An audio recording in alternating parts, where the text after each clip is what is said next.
हाय PWD candidates, मैं विक्की सिंह स्वागत करता हूं आप सभी का एसवीपी इंस्टीट्यूट यूट्यूब चैनल पर। तो एक्स्ट्रा टाइम को लेकर आप में से बहुत से पीडब्ल्यूडी बच्चे थोड़ा परेशान हैं, उनके लिए मैं लगातार वीडियोस बना भी रहा हूं, शॉर्ट भी बना रहा हूं। लेकिन अभी बच्चों की डिमांड ये थी कि आप हमें बताइए कि सर वो अंडरटेकिंग जो साइन किया था वो क्या था। वो तो खैर मैंने दिखाया है वीडियो में, मैं अभी और दिखा देता हूँ आपको।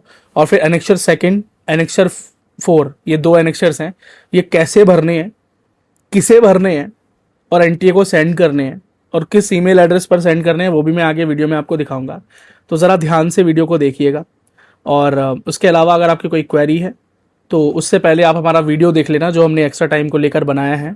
और उसके अलावा भी अगर आपकी कोई क्वेरी रह जाती है तो हमारे व्हाट्सएप नंबर 9211686820 पर आप संपर्क कर सकते हैं। And all the best, don't worry, चिंता ना करें आप। चलिए वीडियो देखिए। तो बच्चों, सबसे पहले आपसे अंडरटेकिंग जो साइन कराई गई है वो अंडरटेकिंग ये है या इस प्रकार की ही अंडरटेकिंग है।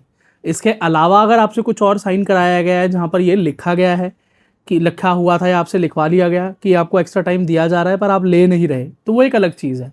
लेकिन अगर आपसे अंडरटेकिंग साइन कराई गई है तो यही है, जहाँ क्या लिखा है कि मैं I declare that application number, आपके नीट का एप्लीकेशन नंबर यहाँ पर भरा गया है। ठीक है, कुछ भी आपका XYZ यहाँ पे एप्लीकेशन नंबर हो सकता है, वो यहाँ पे आपसे फिल करा लिया गया। फिर वहाँ पर लिखाया गया है पहले पॉइंट में, I required A compensatory time और स्क्राइब, या तो स्क्राइब चाहिए, कंपनसेटरी टाइम चाहिए। और आपने ये बात मानी है, ठीक है, आपने बात ये मानी है। और आपने एक और बात मानी आगे, as per rule I am eligible for the above and submitting certificate regarding physical limitation in and examinee, मतलब वहाँ पर जो इन्विजिलेटर है उनको आपने एनेक्शर 4 के मुताबिक चीज़ें भरकर दी हैं। डिफ़िकल्टी इन राइटिंग है, आपको लिखने में प्रॉब्लम है। और ये एनेक्शर कहाँ है, तो पेज नंबर 116 पर है नीट यूजी के। और आप उसे भरकर एनेक्शर 4 को सेंड करेंगे। कई जगह पर एनेक्शर सेकंड की बात भी की गई है। और कई बच्चों को मेल, जब एनेक्शर 4 वो मेल कर देते हैं उसके बाद एनेक्शर 2 भेजने के लिए बोला जा रहा है। वो क्यों बोला जा रहा है वो मैं भी बताऊँगा आपको। तो ये भी बता रखा है इन्फॉर्मेशन बुलेटिन पर, यहाँ पर है। और आपको लास्ट डेट दे रखी है 30 जून। 30 जून को अगर आपने नहीं भेजा तो क्या होगा, तो यहाँ पर लिखा है I understand that appropriate action में taken by NTA including the cancellation of my candidature, यानी मेरा जो एप्लीकेशन है नीट का वो रद्द हो जाए और मेरा रिजल्ट, फिर मतलब ही नहीं है रिजल्ट का, तो कि रिजल्ट आएगा ही नहीं आपका। और अगर मैंने नहीं सेंड किया एनटीए को इस ईमेल एड्रेस पर neetug2026_pwd@nta.ac.in, डरने की जरूरत नहीं है, मैंने इसके ऊपर एक पूरा वीडियो बना दिया है। तो इस वीडियो के अंदर बस मैं आपको दिखा रहा हूँ कि एनेक्शर 4 और एनेक्शर सेकंड जो है वो किसे भरना है और कैसे भरना है। ठीक है, तो ये देखो, अब आपको ये देखने को मिल रहा है यहाँ पर एनेक्शर 4। ठीक है, एनेक्शर 4 को ज़रा ध्यान से देखें आप। यहाँ पे जो एनेक्शर 4 है, यहाँ पर कुछ इंपॉर्टेंट बातें हैं, इस इंपॉर्टेंट बात को ज़रा आप ध्यान से देखें।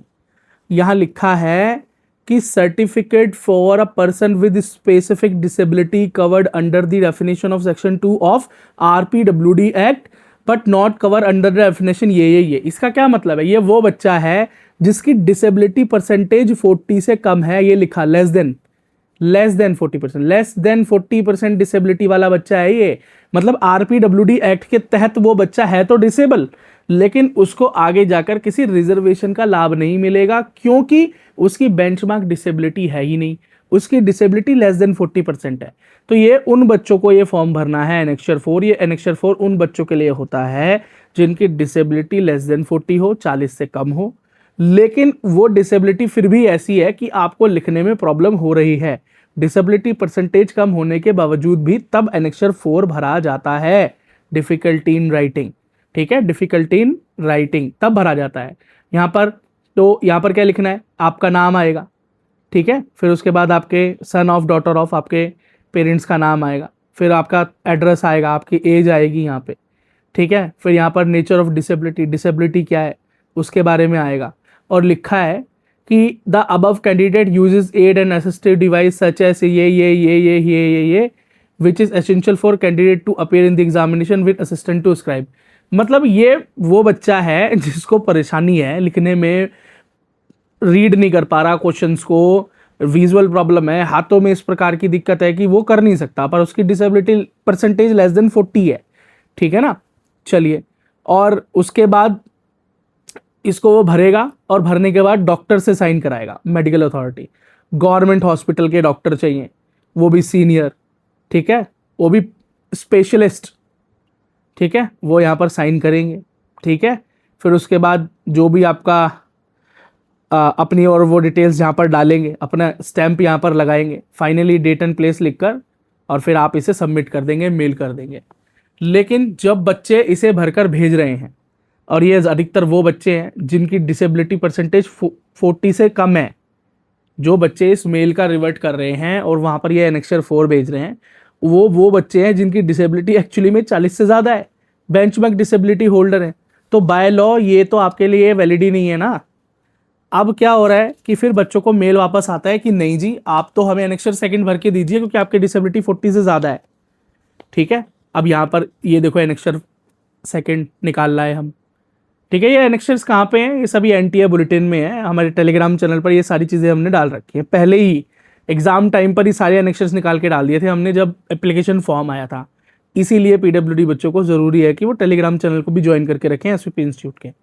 चलिए, अब यहाँ पर ये कौन भरेगा, सर्टिफिकेट रिगार्डिंग फिजिकल लिमिटेशन इन एग्जामिन, मतलब फिजिकल लिमिटेशन है बच्चे को और बेंचमार्क डिसेबिलिटी है एटलीस्ट 40 या 40 से ज़्यादा है, लेकिन फिर भी उसकी डिसेबिलिटी ऐसी है जिसको लिखने में प्रॉब्लम है। अब इसको ज़रा ध्यान से समझ लेना, कई बच्चों को इस लास्ट लाइन में आगे प्रॉब्लम होती है, इसे वो कंफ्यूज कर जाते हैं। मैं समझाता हूँ कैसे। सबसे पहले तो आप यहाँ पे अपना नाम डालेंगे, ठीक है, फिर उसके बाद डिसेबिलिटी डालेंगे, फिर उसका परसेंटेज भी यहीं पर आपको साथ में भरना है, सन एंड डॉटर अपने आपका फादर का नाम भरना है, अपना एड्रेस यहाँ पे शॉर्ट में डाल देना है, फिर उसके बाद आपका सिग्नेचर हो जाएगा। फिर उसके बाद डॉक्टर्स जो होंगे, और याद रखना कौन होना चाहिए, या तो CMO, chief medical officer, civil surgeon, medical superintendent of government health and institute. तो कुछ लोग तो प्राइवेट डॉक्टर या खाली एमबीबीएस से जाके साइन करवा रहे हैं, और मुझे तो समझ नहीं आ रहा वो डॉक्टर्स क्यों साइन कर रहे हैं इस पर। और करना ही नहीं है, यहाँ साफ साफ बोला जा रहा है ना कि यहाँ पर एक मेडिकल ऑफिसर होना चाहिए, सीएमओ होना चाहिए, सिविल सर्जन होना चाहिए, स्पेशलिस्ट होना चाहिए, ठीक है, उनकी नेम, उनकी डिजिग्नेशन और name of government hospital health care, ठीक है, और यहाँ पर उनकी सील आएगी, ठीक है, उनकी जो सील होती है, जो स्टैंप होता है वो यहाँ पर आएगा। नीचे जरा एक चीज ध्यान से पढ़ो, इस चीज को पढ़ के बच्चे कंफ्यूज हो जाते हैं। यहाँ पर लिखा है note, certificate should be given by a specialist, ठीक है, वो स्पेशलिस्ट होना चाहिए उस पर्टिकुलर डिसेबिलिटी में जिसके लिए आप ये सर्टिफिकेट भर रहे हैं, ठीक है। रेलेवेंट स्ट्रीम डिसेबिलिटी का कोई हो तो वो कौन होना चाहिए, ऑर्थोपेडिक। बच्चे क्या समझ लेते हैं कि ये सर्टिफिकेट तो सिर्फ उनको भरना है जिनको विजुअल प्रॉब्लम हो या जिनको ये लोकोमोटर का प्रॉब्लम हो, इसके अलावा दूसरे कोई नहीं भर सकते। नहीं, भर सकते हैं, ऐसा नहीं है कि सर्टिफिकेट सिर्फ लोकोमोटर और विजुअल वालों के लिए ही वैलिड है, आप इसको दूसरी डिसेबिलिटीज भी हैं आपको तो भी आप भर सकते हो। अगर आपको कोई इंटेलेक्चुअल डिसेबिलिटी है और वो डिसेबिलिटी आपको इस प्रकार की लिमिटेशंस देती है कि आप लिख नहीं सकते पेपर में या रीड आउट नहीं कर सकते, कुछ प्रॉब्लम है आपको फिजिकल, तो फिर वो स्पेशलिस्ट डॉक्टर उसको साइन करेगा, ठीक है, इस प्रकार से है। तो ये लास्ट लाइन में बच्चों को प्रॉब्लम होती है। लेकिन इसके अलावा बच्चों को प्रॉब्लम ये होती है कि भैया ये एनेक्सर सेकंड मेरा डॉक्टर साइन ही नहीं कर रहा, डॉक्टर साइन ही नहीं कर रहे। अब वो डॉक्टर साइन कैसे कर देगा अगर आपको कोई फिजिकल लिमिटेशन है ही नहीं। मान लो आप ऑर्थोपेडिक प्रॉब्लम है आपको, आप लोकोमोटर डिसेबिलिटी है आपको, लेकिन वो पैरों में है आपके, ठीक है, पैरों में है आपके, तो लिखने में तो कोई प्रॉब्लम है नहीं, तो फिर डॉक्टर इसको कैसे साइन कर सकता है। अगर वो बिना पढ़े बिना देखे साइन कर देते हैं वो बात अलग है, लेकिन अगर वो नॉर्मली ठीक से देखकर करेंगे तो साइन करने का मतलब तो बनता ही नहीं है।